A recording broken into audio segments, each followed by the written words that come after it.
പരിസ്ഥിതി ദിനത്തിൽ വിതരണത്തിനെത്തിച്ച ഫലവൃക്ഷ തൈകൾ ഉപേക്ഷിച്ച നിലയിൽ. ചവറ ബ്ലോക്ക് പഞ്ചായത്ത് എത്തിച്ച ഫലവൃക്ഷ തൈകളാണ് ഉപേക്ഷിച്ച നിലയിൽ ബ്ലോക്ക് പഞ്ചായത്തിലെ ഗാന്ധി പ്രതിമയ്ക്ക് സമീപം കിടക്കുന്നത്.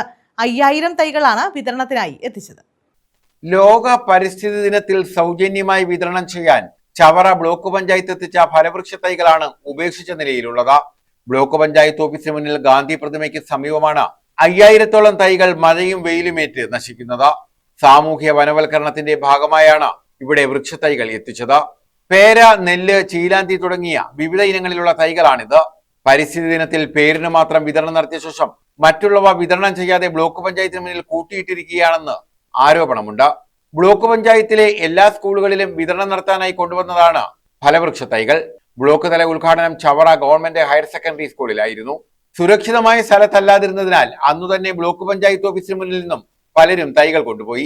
പരിസ്ഥിതി ദിനത്തിൽ തന്നെ എല്ലായിടത്തും എത്തിക്കാൻ കഴിയാതെ പോയത് ബ്ലോക്ക് പഞ്ചായത്ത് ഭരണസമിതിയുടെ ഏകോപനമില്ലാത്തതാണെന്ന ആക്ഷേപവുമുണ്ട്. ഇതേസമയം ഒരാഴ്ചയാണ് ബ്ലോക്ക് പഞ്ചായത്ത് പരിസ്ഥിതി ദിനം നടത്തുന്നതെന്നും പലയിടത്തും തൈകൾ വിതരണം ചെയ്തു വരികയാണെന്നും ബ്ലോക്ക് പഞ്ചായത്ത് അധികൃതർ വിശദീകരിച്ചു. News bureau, Chavara.